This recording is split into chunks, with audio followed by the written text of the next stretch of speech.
Hello everybody, welcome to another video. Today is the 13th of March. In today's video, we will be looking once again at deeper Russian advances into the Kursk region, including most of Suja. We're going to look at the Russians crossing the border into Sumy Oblast itself, taking over portions of northern Masivka. We'll look at the geolocations and the troop concentrations involved in all these movements. We'll also discuss miscellaneous updates from other parts of the front line, like Turetsk and Velika Novosilka. We're once again seeing some advances over there after about 2 weeks of a stalemate.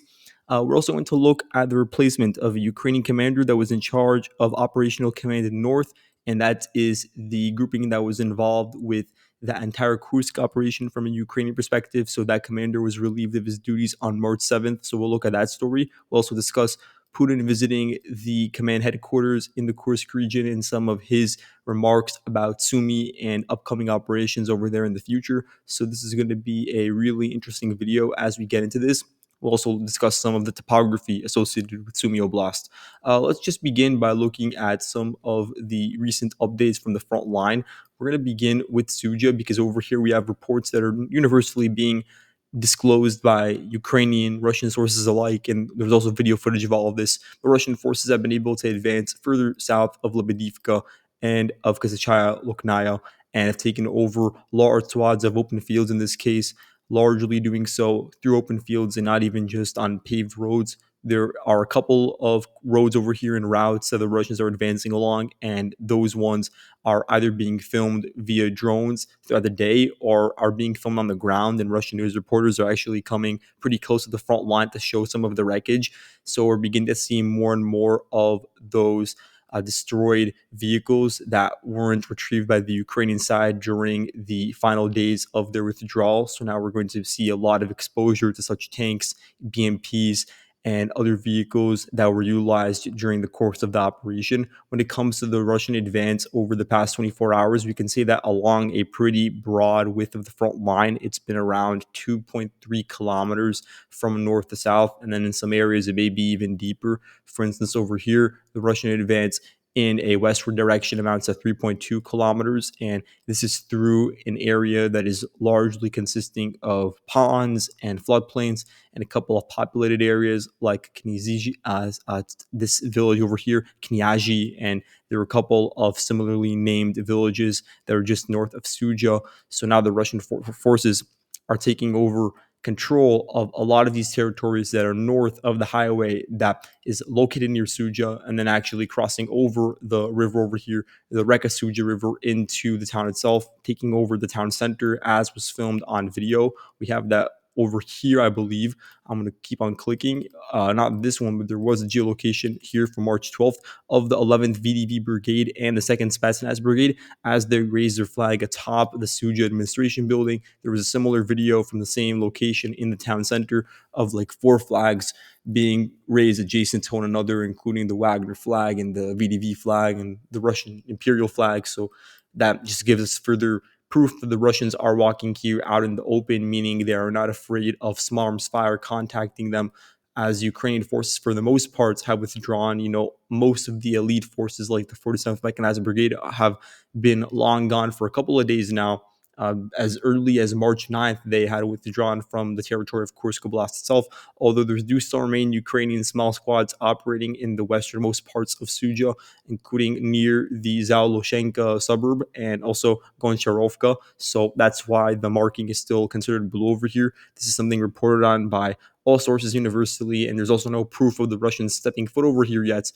Maybe that will change in a couple of hours, but for the time being, I'm just reporting what I know to be true. But definitely within the town center, the Russians have been able to consolidate, and they're not meeting really any resistance in those efforts. And as a result, we can project that the Russian forces have captured over here 6.3 square kilometers, in addition to here 31 square kilometers. So over the past day, 37 in total across the Kursk region, as the Russian forces are making the final push to clear out these locations that are getting closer and closer to the border with Sumy, with now just a smaller portion of Suja remaining under Ukrainian presence, and then also the entire span of the R200 highway, where there are some accompanying villages that are pretty small in size, where there are still Ukrainian forces present, but to a very minimal degree, a lot of them being territorial defense forces that were recently deployed over the past couple of weeks. There were a couple of units that could be suspects for this, because I can't say anything with certainty because I don't know like the specific units that are engaged in every single village. I know just generally in which sectors they're located, but there are a couple of territorial defense units that have been deployed now for a couple of weeks to the Kursk region that could be involved in some of this vanguard stabilization measures, or just last ditch attempts to drag out the fighting in certain locations to give time and buy time for other forces to withdraw. And so I'm clicking on a couple of them that I see over here that I have identified personally, and we'll see if that ends up being reported on Ukrainian media. In any case, though, we also see over here that the Russians have been shelling Guevo, meaning that they are still keeping an eye out for these positions, in that although they have not really launched any significant ground assaults on these positions yet, they are definitely preparing to do so. So the 40th Marine Brigade, they targeted Ukrainian groupings in Guevo in this video from March 9th. Ukrainian sources also claim they repelled an attack across the Psel River today that was pretty small in size, coming from Plekhovo. So as the Russian forces begin to solidify control over the entirety of Kursk Oblast, then their focus will shift southwards to these final two villages, Gornal and Guevo, that are a bit less compromised than, for instance, an area like Melovoy or Gogolevka, because these villages actually are outstretched. They are in a salient that is really hampered by the logistics, by the continued momentum in the Russian direction. And so the same scenario isn't as apt for an area like Guevo and Gornal, which sort of just fits in seamlessly with the rest of the positions that are located in the Sumy. They're very similar in layout, and it's not really a pocket that's outstretched and is compromised from its flanks, although just naturally, given the fact that the Russians are advancing at a fast pace over here and do have a lot of troops deployed to this region, they will have the ability to overrun these Ukrainian forces if they choose to do so. And the units that are involved over here include 129th Territorial Defense Brigade, 22nd Special Purpose Battalion, and one battalion of the Territorial Defense Brigade Array is really notable for its contributions in this particular location. So that's something to keep in mind moving forward. At the same time, Russians are already beginning their operations to expand past Kursk into Sumy itself. This is something that came up in conversations between Putin today when he visited the Kursk headquarters, and it confirmed that a large chunk of territory was being taken back from the Ukrainian side.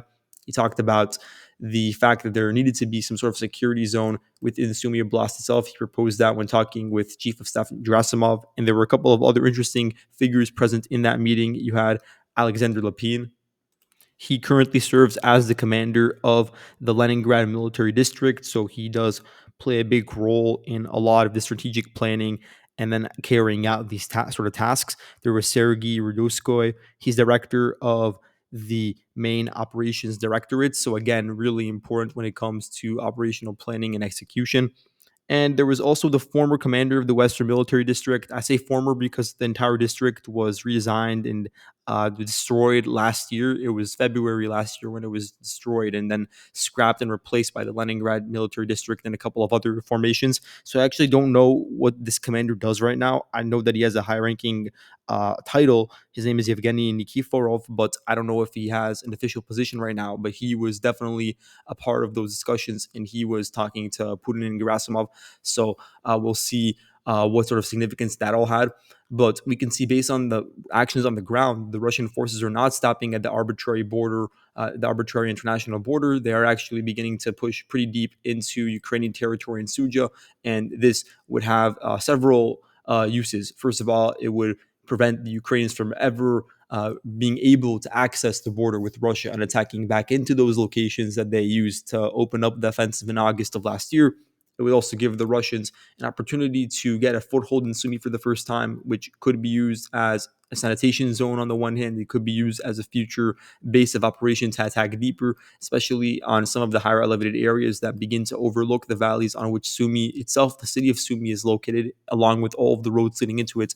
So it could just be the first step in a broader sort of stage in advancing deeper and deeper and sort of setting a new status quo wherein the Russian forces are seeped into this location in a similar way to what we see right now in the Kharkiv region, where although the Russians are not advancing at any deep pace, this line is basically static over here. It is known that the Russians have a footprint in Kharkiv, and so then within any sort of future settlement or any sort of future Russian objectives, it will be known that they want to have some sort of portion of these regions under their control. And so that's definitely a part of what the Russians are planning to do with the Sumy region as well, I believe, after what the Ukrainians did when launching the operation in Kursk. So far, the Russians have been able to take over 7 square kilometers today. They largely advanced on ATVs, and their maximum advance amounted to 2.5 kilometers southwards. So Russian forces on these ATVs, 19 were utilized, according to Ukrainian soldiers. The Ukrainians, they released footage of some of these and showed how a lot of them were destroyed, but not all of them were destroyed in the footage. Ukrainian sources claim that 16 ATVs of the 19 were destroyed by their artillery and by FPV strikes. And the main unit involved with the repulsion of these attacks was the 67th Mechanized Brigade. I can't verify this based on the footage I saw, but the Ukrainians also claim they killed 35 Russian soldiers and wounded 13 during these operations into Basivka, which you see on the map pretty clearly. And then they claim that on a normal day where there isn't the same sort of intense fighting that we saw today, they claim that they're destroying the same sector near Novenka and Basivka, around 3 quad bikes, and then 4 to 10 Russian soldiers getting killed on a daily basis in this general location. It could be possible, but just based on the footage I saw, the bottom line is that there are Russian ATVs that have entered into the settlement. One of them was destroyed on camera at this particular location, and then some of the survivors from the ATV, they moved on to the other one, and it continued circling around over here, basically running along the Loknaya River. So the Russians are making a concerted effort now to attack over here, and they have the manpower and the wherewithal to do so because a large portion of the garrison that was involved in Sverdlikovo was not committed to attacking Suja or to nearby villages like Kubatkin and Kusachaya Loknaya because there was already enough of a excess. There was actually an excess of forces. There was such a large chunk of Russian forces involved that some of them weren't even needed for some of these consolidation efforts. And so now a lot of the excess Russian soldiers could actually be diverted to the Sverdlikovo region and attack southwards into a relevant area of the front line that actually could yield future gains in an area like Basivka. So you have over here the 83rd Air Assault Brigade generally operating in this location.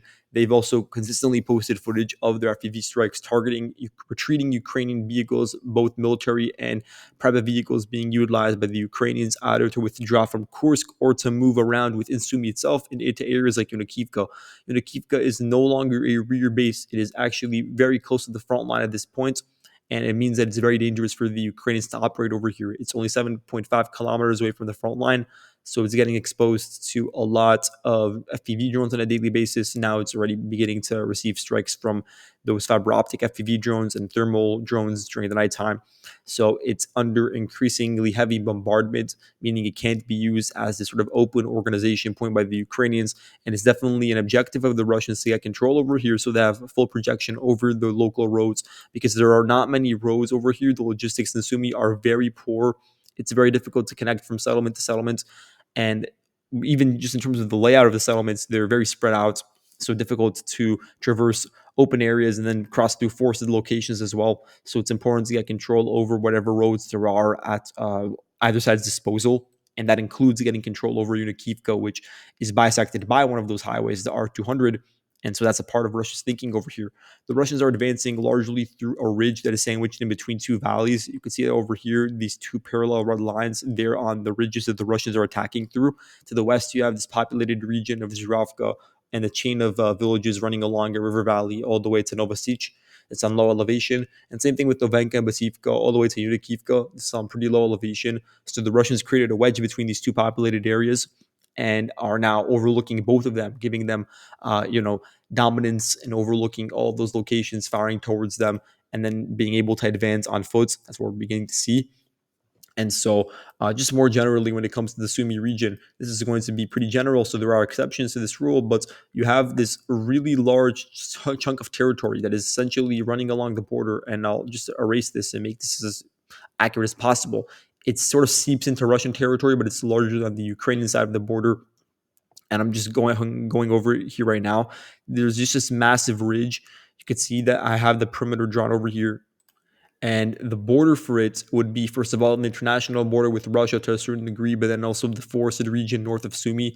Once you reach the forest, elevation begins to decline to a certain degree in this region. And then also just to the northwest of Sumy, that's where the ridge dies down. So the Ukrainians control the vast majority of this higher elevated region, but the Russians are beginning to make inroads over here and getting control over this sort of sanitation zone, which is largely open. There aren't many fortifications, as you can see.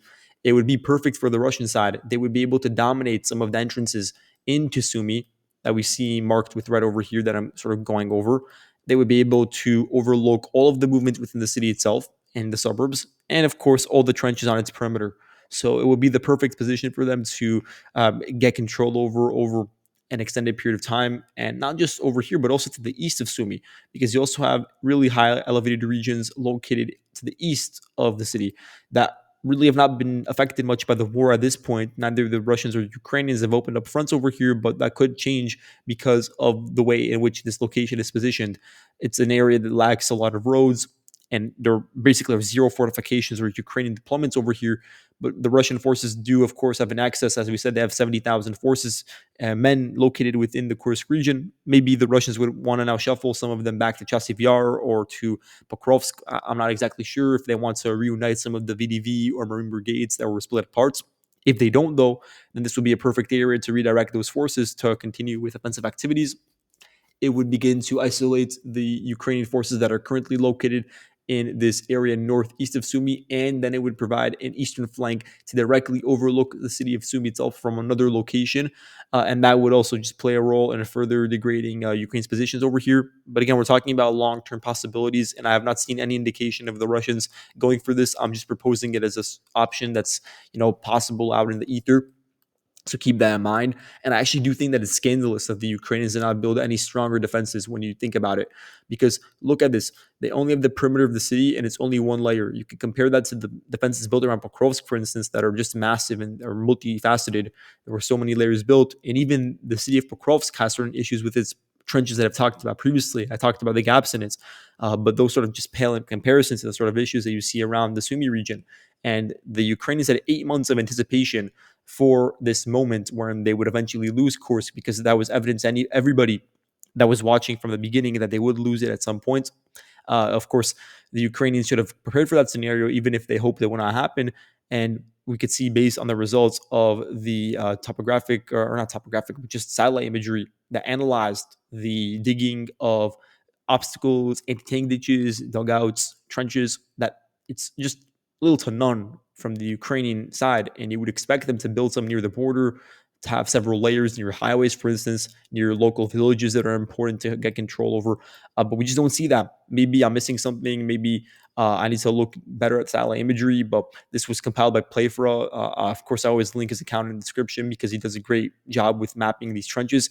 And this is definitely something that should have been accounted for earlier by the Ukrainian side. And they're going to, I believe, suffer as a result. They're not going to be able to drag out the fighting as much. They'll be forced to cede territory in open areas, in villages that otherwise they perhaps could have been able to hold on to for longer periods of time, because they did not build these defenses when they definitely had the time to do so, and they had a buffer zone to do it when the Ukrainians initially had control over nearly 1,000 square kilometers of territory northwards within Kursk itself.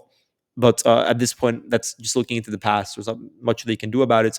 And now, if they begin to build these sort of really deep defenses with excavators and such, it's going to be closer to the front line, and the Russians will have a better chance of stopping it before it even gets implemented in the first place. And just a quick word on valleys. There are a couple of valleys as well in the Sumy region. First of all, the roads leading into it are located on low elevation. Understandably, there's this outstretched lower lying region where there's a paved road that you can't even see on Google Maps. So that's another area that I'm marking in this red line over here to indicate low elevation. There's a large chunk of low-lying depressions around the entirety of Sumy, and then some of the regions extending to the north, east, west, and south of it, especially to the south, though, because that's where you have this large extension of the floodplains, because there are a couple of rivers and forested regions that just continue extending southwards from here. So all of those areas are in low elevation, including this road over here. But you can see how all the areas in between these red lines, and especially to the north and to the east of them, are completely overlooking them and could be potential vectors for Russian assaults. But for now, the Ukrainians hold on to them. So the Ukrainians have an interest in ensuring that it remains that way in order to maintain their current topographic superiority. And all this comes as, apparently, this was according to a Ukrainian member of parliament. She claims that Sirsky, he actually dismissed the commander of Operational Command North, and he was apparently dismissed on March 7th. So if that's the case, it would be before the entire debacle with the pipeline operation and the Russians successfully destroying the entirety of the Ukrainian positions in Kursk. But nonetheless, it's important to report because this is a large staffing change. So Dmitro Krasilinikov, I hope I'm saying that correctly. He was fired by Sirsky. He was sent to a reserve battalion. He no longer serves as the head of Operational Command North. This was despite the wishes of Mikhailo Drapati, who was the commander of the ground forces of the armed forces of Ukraine, who wished that he would remain in his position. So there was a butting of heads between the two. But of course, the more senior position has more say. And so Sirsky dismissed him from his positions and replaced him with Brigadier General Oleksiy Shandar. And so he previously was deputy of Ukraine's air assault forces. And so, to a certain degree, that makes sense because there are so many Ukrainian air assault units located over here in the Kursk region, like 82nd, 95th, 80th brigades. So, having somebody from the Air Force would make sense if those units are going to remain over here and will not be redeployed. So, potentially, that says something about how the Ukrainians are planning to. Keep the same structure of certain units in this area for a long-term stay. And so we don't know what's going to happen with other Ukrainian mechanized units and tank units, heavy mechanized elements, marine units, but especially air assault units. That's a huge question because they're some of the best units over here. But apparently, if what I'm reading into it is correct, then they may actually stay here for a long period of time in order to ensure that the situation in Sumy does not deteriorate any further. Now, just a minor update from the Turetsk region. We have further Ukrainian advances in the Zabalka micro district.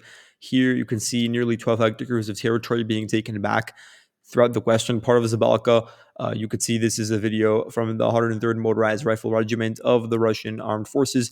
They conducted FPV strikes onto Ukrainian dugouts in houses and in nearby yards.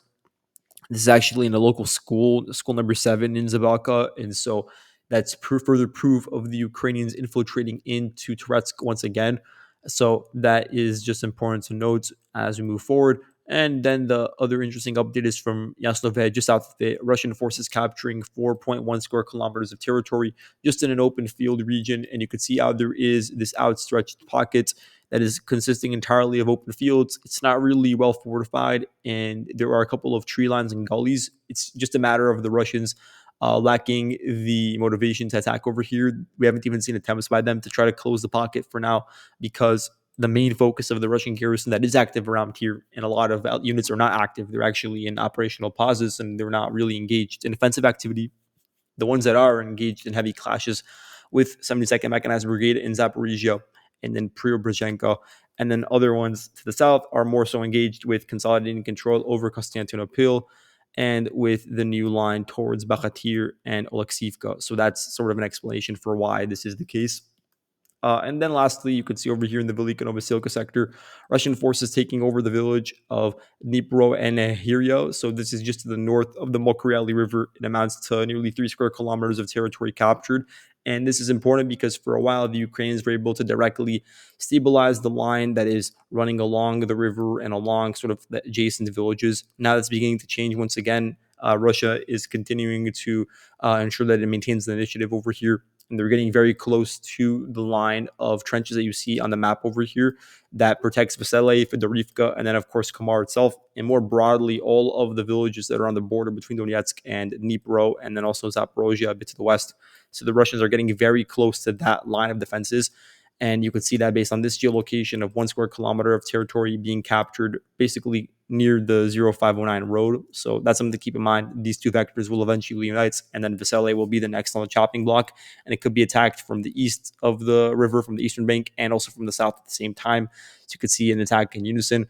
We have over here proof of the advance based on the video from the 37th Motorized Rifle Brigade of a flag being raised north of the village. So that indicates to us that there was a full capture.